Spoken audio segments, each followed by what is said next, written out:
last week you said the tax increase threshold for the president is $400,000 a year, both for individuals and households. Is that correct? Yep. And what does the White House say to moderates who might be concerned that hiking the corporate tax rate to, say, 28% will be a drag on growth? We haven't seen evidence in that from economists, but if they have alternative proposals to how to pay for investing in our nation's infrastructure, rebuilding our roads and our railways, and putting Americans back to work, we're happy to hear it. You said it redoubled his commitment to advancing racial justice in this country. He also committed to creating this National Police Oversight Commission during his first 100 days in office. Has that been created yet? Is that still on track to being created? Well, we're encouraged first by the interest and engagement by members of the House and Senate in the George Floyd bill. Commission still be established in his first 100 days in office? I don't have any update on it other than to convey that this bill is an opportunity to put in place a number of the actions that that many in the advocacy community feel are imperative at this point in our country's history. I have an open question here. No firm commitment? I don't have any update on the timeline, but I think what's important to note is that the George Floyd bill. President Joe Biden has said that surges like this happen every year. We know that these cycles do happen. Axios is reporting that they have received documents that show the surge of minors coming to the southern border is expected to last 7 or more months. I just got back from the border. I spoke with Texas state troopers who said they have never seen this many unaccompanied minors crossing the United States border. Are you guys tracking that timeline for this current surge, that it's going to last 7 months or more? Well, what we're working to do is put in place steps and actions to help address the situation at the border, including, of course, expediting processing and opening up additional shelters. We are also in a circumstance where we are digging out of a broken system over the past 4 years, not just the inhumane policies, but the fact that there were never efforts put in place to look for and seek shelters where these children could be safely and humanely housed. Administration expecting a surge in unaccompanied minors over the next several months? I don't have any predictions. Those would certainly come from CBP or the Department of Homeland Security, but our focus now is on ensuring that we have enough shelters, facilities to house unaccompanied children. We just opened 3 last week that would allow for almost 7,000 additional beds. They made very clear that they are urging Americans to continue to take action to prevent a fourth surge, including non-essential travel. Is the warning against non-essential travel something that the White House is taking into consideration with regard to upcoming travel by the President and Vice President, both for business and for personal reasons? Well, I would say the President travels, as does the Vice President, on a private plane. That is the purview of every President and Vice President throughout American history. That is, of course, different. Is it the White House position that the CDC travel guidelines don't apply if you have a private plane? I think the President, he was asking me specifically about the President's travel and the Vice President's travel, and the specifics of the guidelines. You can certainly ask the CDC for further clarification. But what I'm conveying is that the President, and as any president does, travels on Air Force One, whether he is traveling to visit a community in this country or whether he is traveling to go to his home state of Delaware. I think most people recognize that as being a difference. On the campaign, the president talked about how, and his aides held the view that spending on traditional infrastructure like roads and bridges did not necessarily have to be paid for because it created jobs. And I'm wondering if you could just talk about if he still has that view and how the package unveiled on Wednesday will balance that view of spending versus tax increases. Well, I think we'll have more to say about it once we actually roll out the package. But I think what I wanted to note today and what we want to make clear is that the president has a plan to fix our infrastructure and a plan to pay for it. The White House announced that it was nominating Gail Manchin, Senator Joe Manchin's wife, for the job of federal co-chair of the Appalachian Regional Commission. This is a group responsible for steering millions of dollars to states like West Virginia. That nomination came as a surprise to some people on the Hill, and I'm wondering if you could talk a little bit about the process of how the White House settled on Gail Manchin for that job, and what type of input Senator Manchin had in that.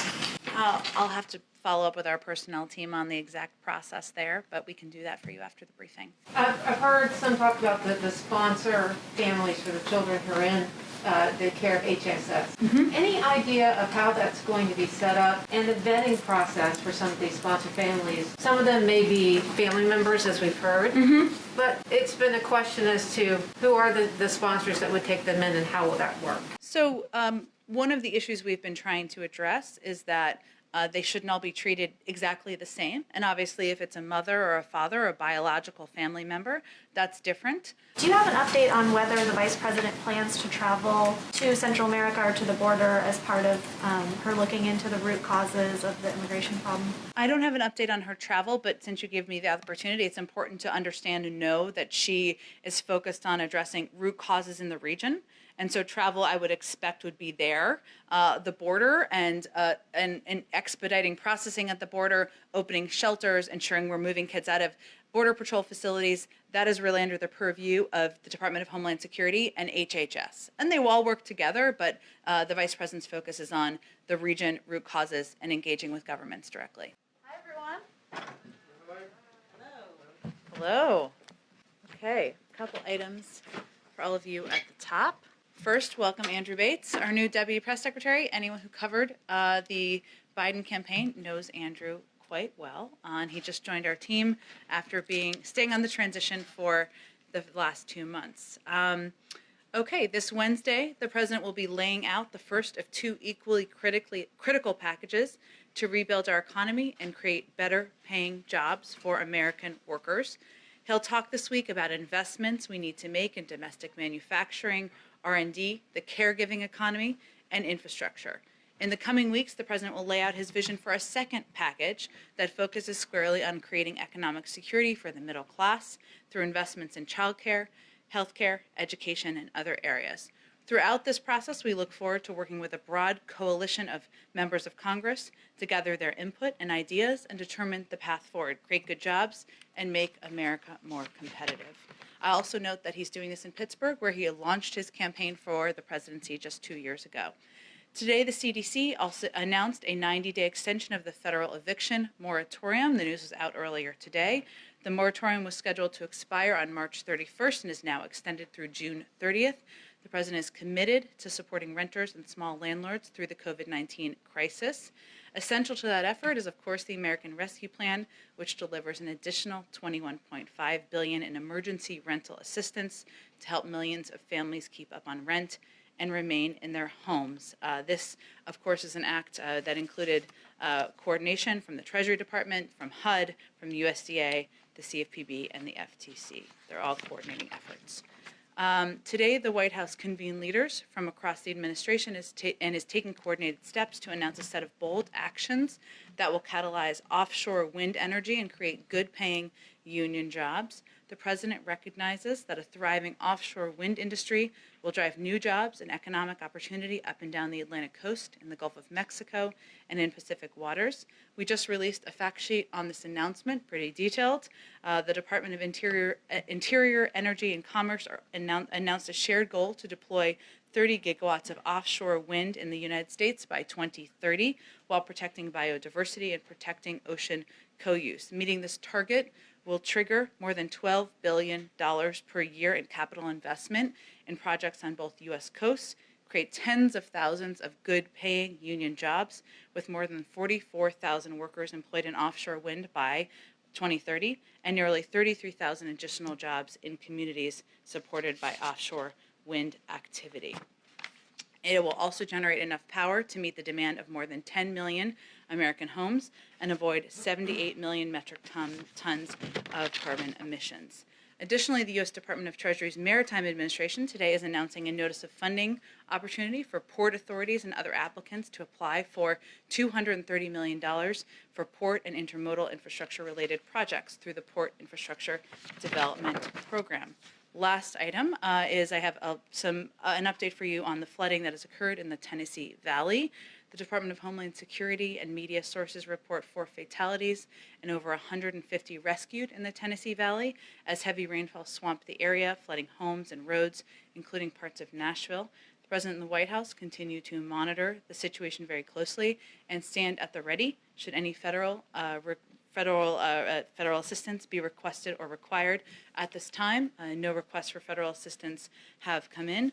The National Weather Service reports over 9 inches of rain has fallen over the past 24 hours, of course, causing this massive flooding. Jonathan, why don't you kick us off? Thank you, Jen. The CDC director today delivered an impassioned warning against a rise in COVID cases and said it filled her with a sense of, quote, impending doom.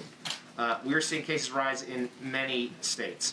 My question is, does the president plan out to reach directly to governors, including the Democratic governors of states like New York, New Jersey, and Michigan that are seeing real rises?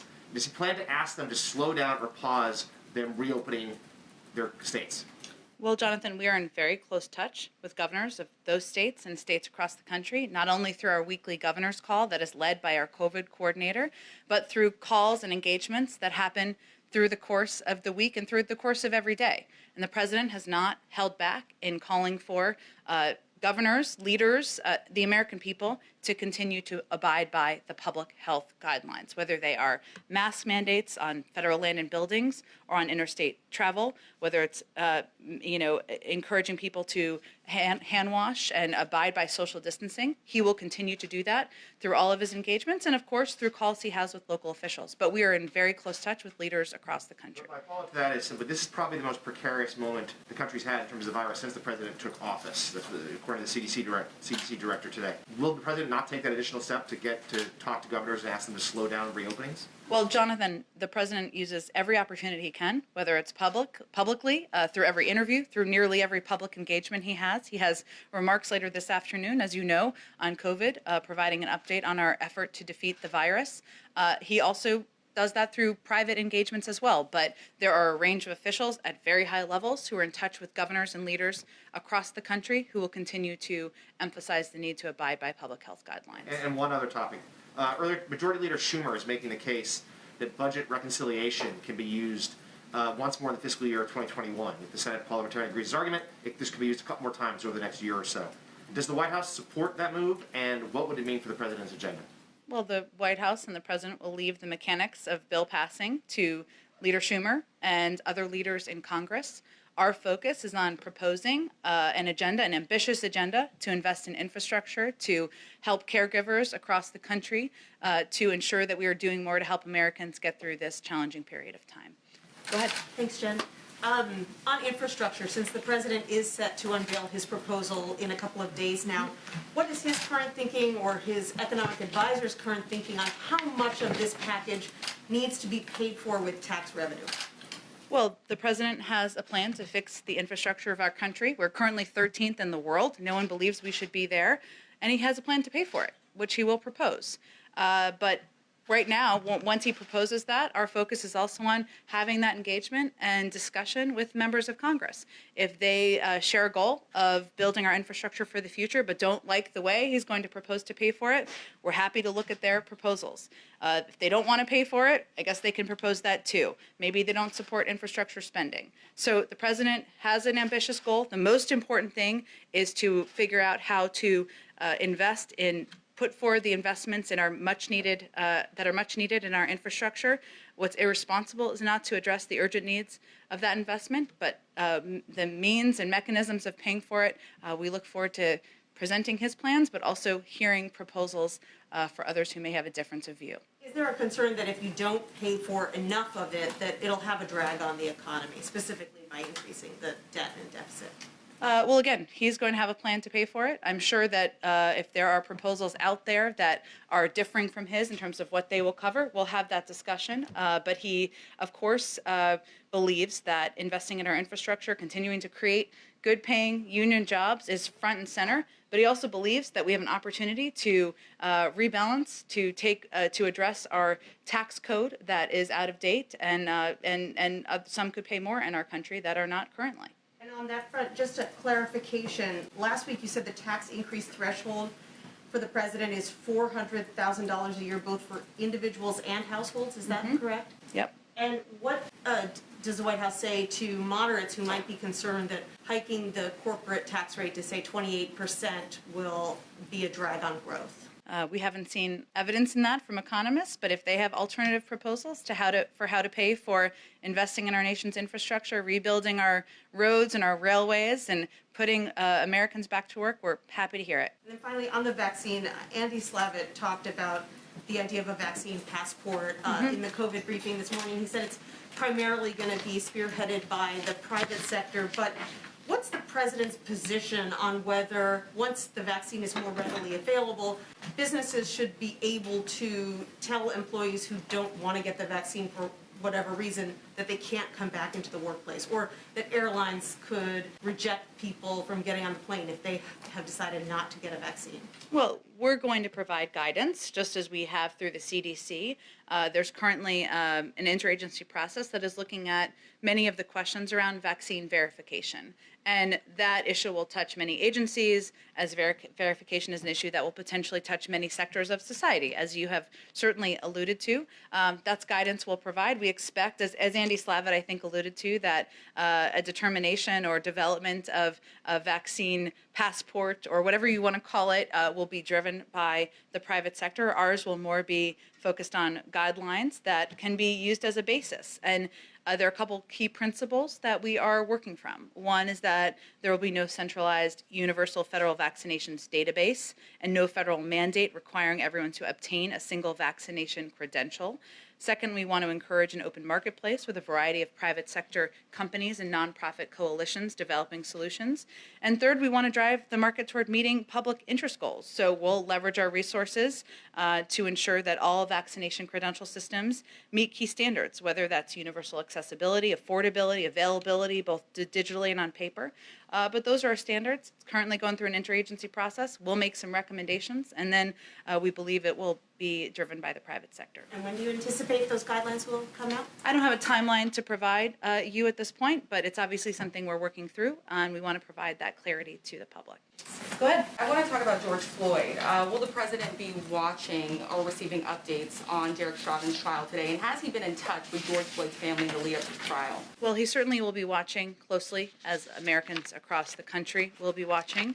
At the time of George Floyd's death, he talked about this as being an event that really opened up a wound in the American public, and it really it brought to light for a lot of people in this country just the kind of racial injustice and inequality that many communities are experiencing every single day. And he'll be watching it closely. He'll certainly be provided updates. Obviously, this is a trial that's working its way through a law enforcement or a legal process, so we wouldn't weigh in further than that. But these were events that at the time he spoke about as being just a reminder of also the need to, and it certainly impacted how he's thought about in his own government, making equity central to what we do, instituting and putting in place racial injustice and addressing racial injustice as a priority, one of the key crises that he believes he is facing and we are all facing as a country. So it will continue to be central to what we do, and he will, of course, be watching the trial closely. Have you spoken to the family of George Floyd in the lead up to the trial? I don't have any calls to read out. He obviously spoke to them, or not obviously. For those of you who didn't follow this closely, he did speak to them last spring and spoke at the time and commented at the time about their grace. And I know he conveyed that, and he was just impressed by their courage, and he continues to believe that. You said it redoubled his commitment to advancing racial justice in this country. He also committed to creating this National Police Oversight Commission during his first 100 days in office. Has that been created yet? Is that still on track to being created? Well, we're encouraged first by the interest and engagement by members of the House and Senate in the George Floyd bill, which is making progress, and there's discussions that are active at this point in time. That's really where our focus is going to be at this moment. We believe that, and he believes, I should say, that it is imperative to put in place in order to rebuild trust among communities, that there needs to be accountability and there needs to be systems in place to ensure that, and laws changed to ensure that that can be carried out. So that is where our focus is. The president supports that piece of legislation, and we're hopeful that he will receive a landmark reform bill on his desk. Will the commission still be established in his first 100 days in office? I don't have any update on it other than to convey that this bill is an opportunity to put in place a number of the actions that many in the advocacy community feel are imperative at this point in our country's history. I have an open question here. No firm commitment? I don't have any update on the timeline, but I think what's important to note is that the George Floyd bill which would put in place and make law a number of the accountability measures and actions that he and so many who watch these events in horror feel are imperative at this point in our country. One last question, if I could, Jen, thank you. I want to just turn to immigration really quickly here.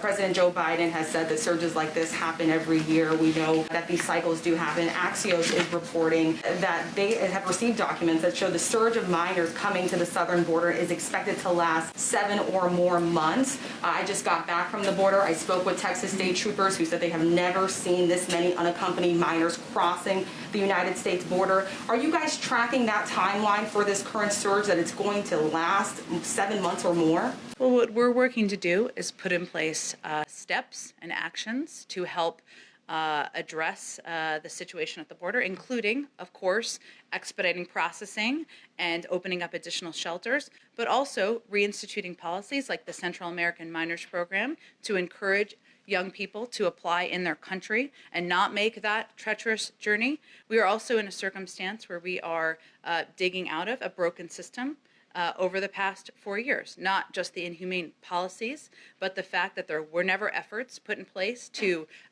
look for and seek shelters where these children could be safely and humanely housed. They had a different policy than the president has, of course, but also there was a hiring freeze at ORR in the Refugee Resettlement Office, which made it something that we had to also dig out of when we started. So that's where our focus is on.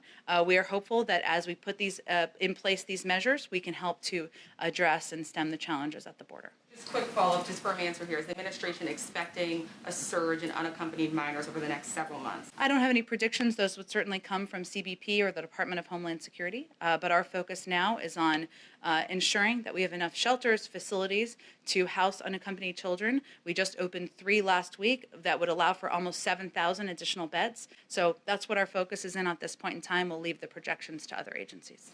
Go ahead. Thanks, Jen. Just a couple of follow-ups. On the commission, there was some talk that would be among the first things that he did in his first week or two in office. Did something happen that kind of took that off the table and took your focus more towards the legislative efforts? No, I think it's just a reflection of I just don't have an update on it, but we are working with very closely with outside advocacy groups, with many who have been passionately fighting for greater accountability and greater reforms to be put in place, and we're looking for the most effective means to get that done. And the George Floyd bill is an opportunity to do exactly that, so that's where we are putting our energy and efforts at this point. And then one follow-up on Nancy's first question. Are you saying the entirety of the president's proposal laid out on Wednesday, you will have pay-for mechanisms dollar for dollar across the board? Certainly, yep. Okay. And then the forthcoming WHO report, I know some people have drafts of it. Does the administration put any stock into it whatsoever, given how it was put together? And also, is the U.S. working in a parallel way via its intelligence community, its public health officials, to produce its own conclusions about the origins of coronavirus? Well, it's a little early for that last piece right now, but let me give you an update on kind of where we are. The report, under embargo, of course, is now in the hands of U.S. government experts from the CDC, FDA, NIH, HHS, USDA, DHS, and USAID. That is a lot of acronyms. 17 experts, long-standing leaders in the fields, including epidemiology, public health, clinical medicine, veterinary medicine, infectious disease, law, food security, biosafety, biosecurity. We have a lot of experts in government. We'll be reviewing this report intensively and quickly, and we have some of our best people in government focused on reviewing it right now.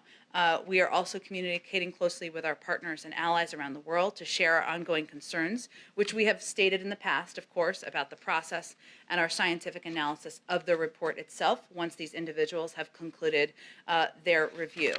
We will wait for that review to conclude. We have been clear that an independent, technically sound investigation is what our focus is on. And once this is reviewed, we'll have an assessment about the steps forward. Okay, and then last one, a number of House committees last week sent letters to, I think, 16 different agencies and the White House about sending over documents of any communications in the lead up to January 6th and the lead up to the joint session. Do you guys plan to cooperate with that inquiry, and will you be responding both from the White House side and on the agency side with that inquiry?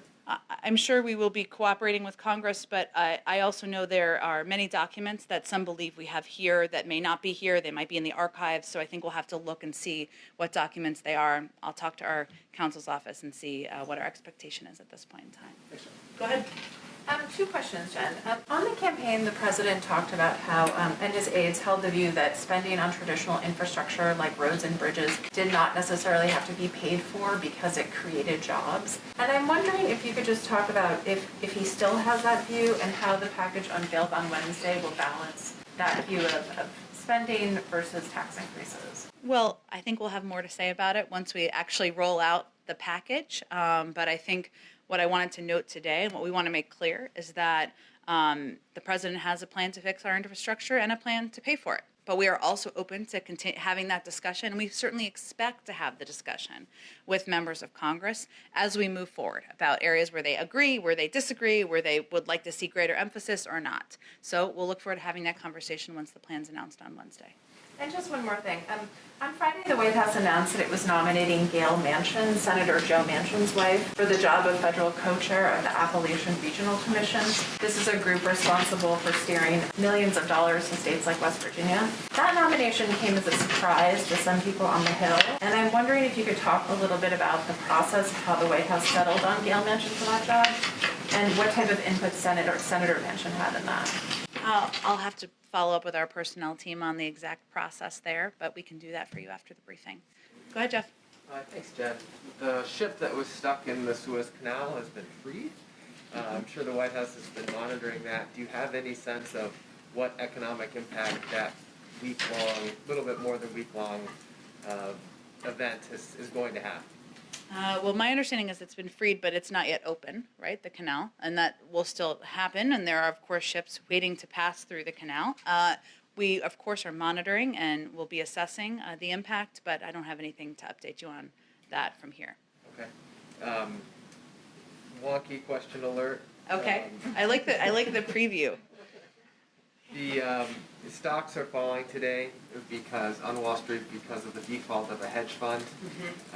Is this something that the White House is monitoring, and do you have any concerns about it?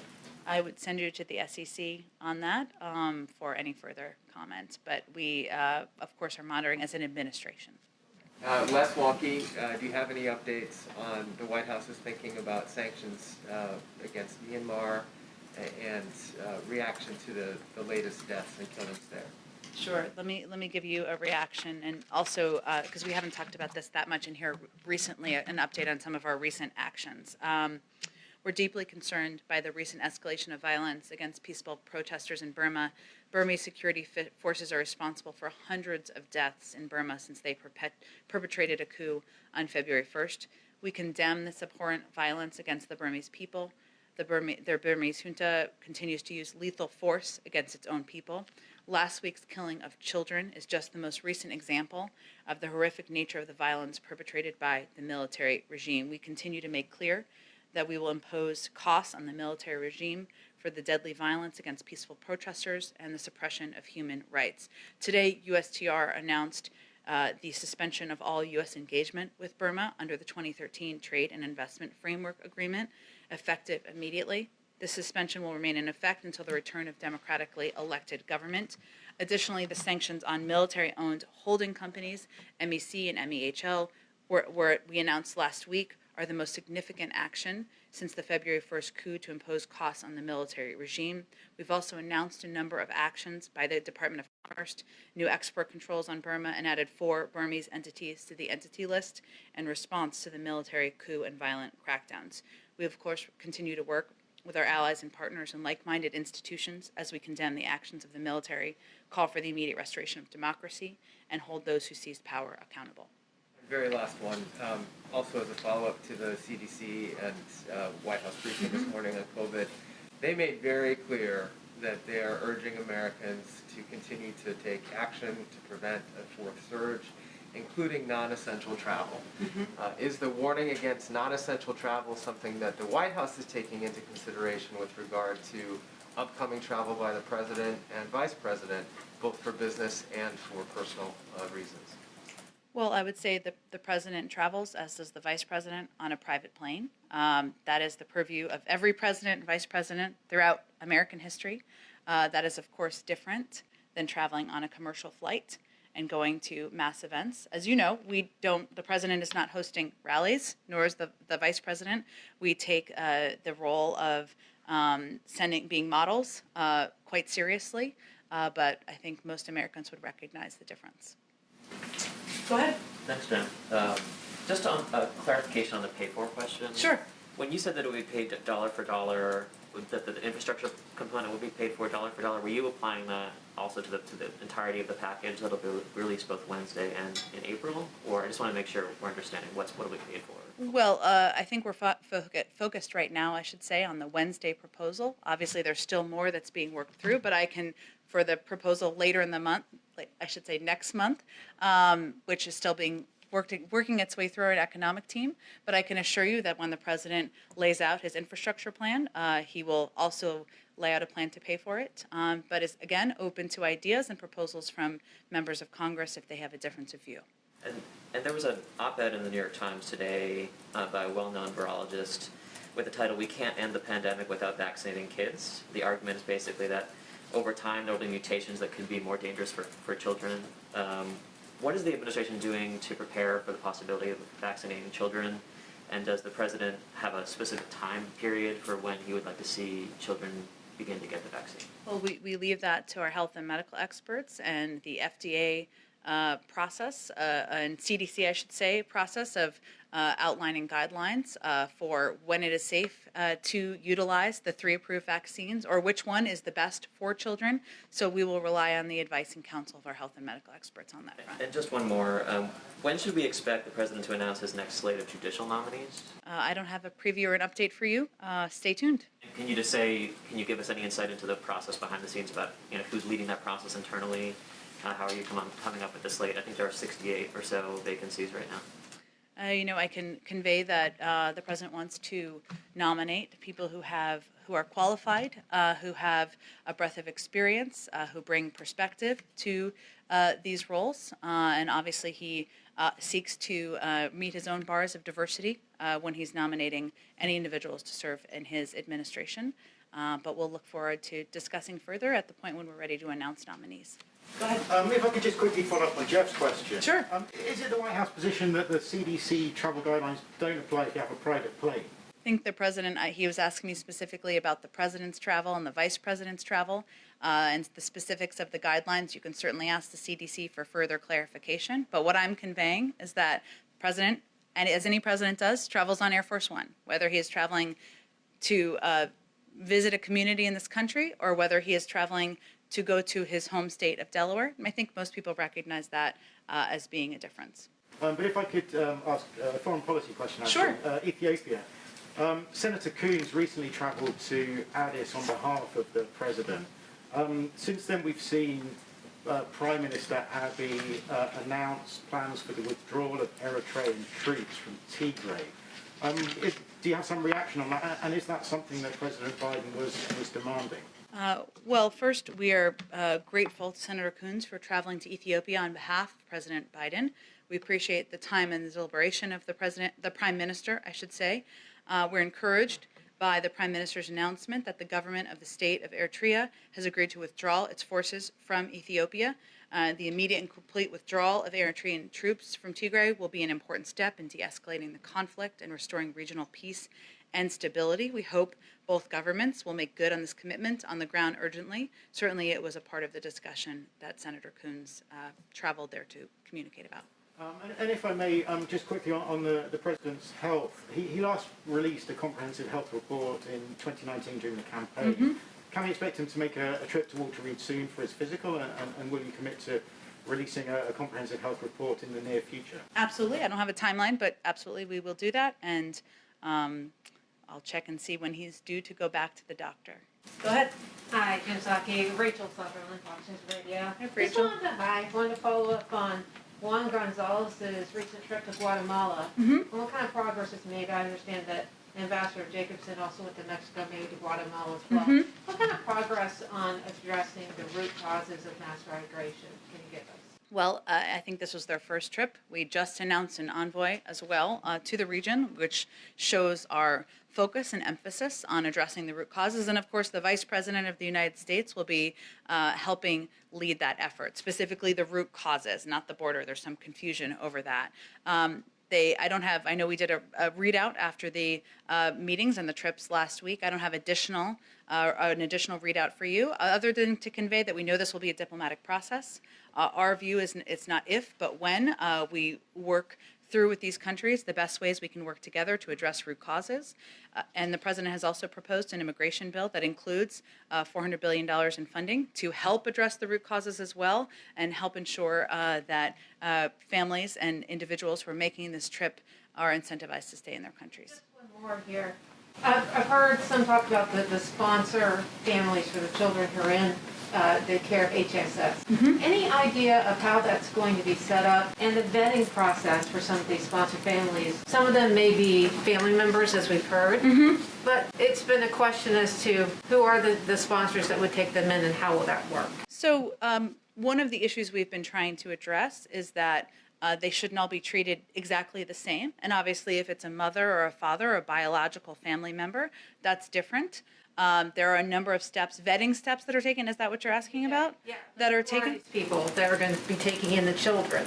Well, it really differs. Sometimes there are community groups, there are religious organizations, there are individuals who have been sponsor families in the past. Again, it doesn't mean that these children stay in the country. This is a safe place for them to be while their cases are being adjudicated. But vetting is an important part of this process because in the past there have been scenarios where there has been trafficking. We want to, of course, avoid that. Sometimes that's why it takes a little bit longer and where we're working to expedite the processing wherever we can.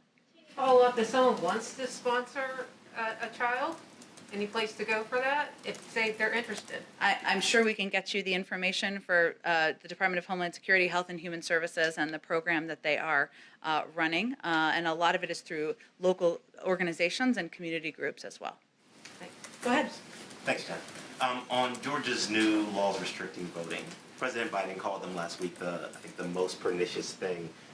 Does the White House believe now that the laws have been signed that companies or individual consumers should boycott Georgia or Georgia businesses? Like, what should people do who don't have a voting Congress to vote on the voting laws? The people of Georgia, The people of Georgia, people across the country. they should elect new leaders. They can take steps like any individual can take as an American citizen to have their voice heard and exercise their democratic right.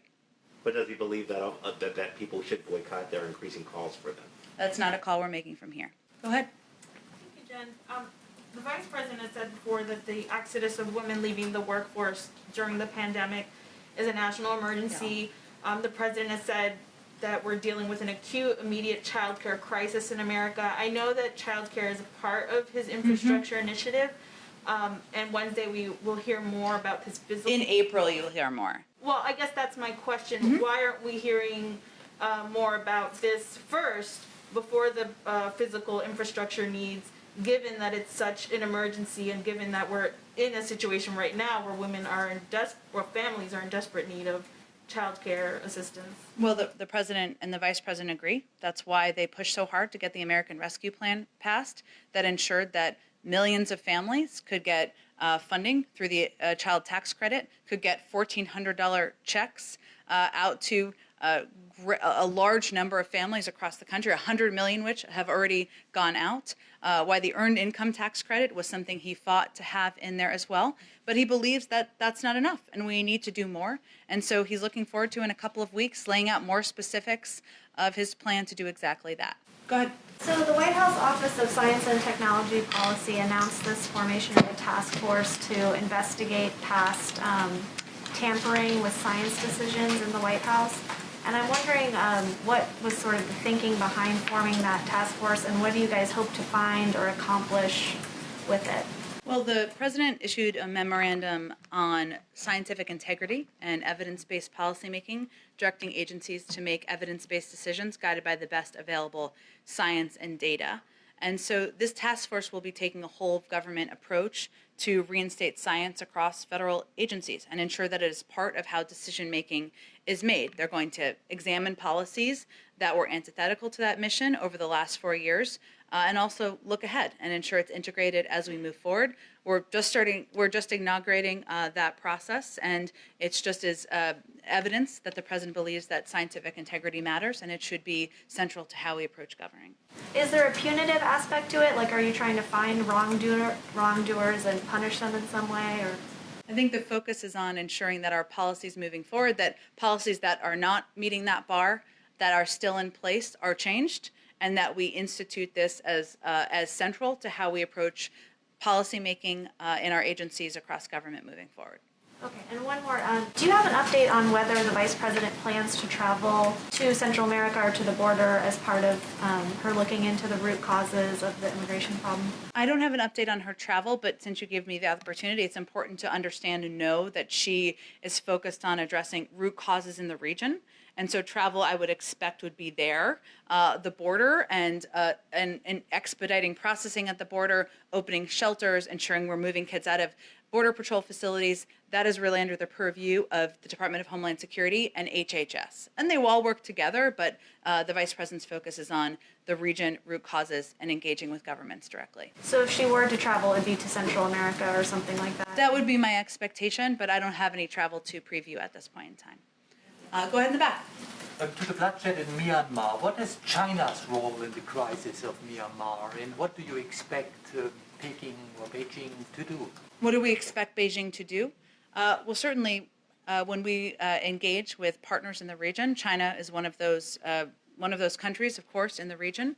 I don't think I have anything more in terms of calls for action, other than we have worked through the National Security Council, or through the UN Security Council, I should say, through several global entities to ensure we are sending a clear message as a global community about the actions in Burma, and that we are taking sanction steps as a coordinated global community as well. Go ahead in the back.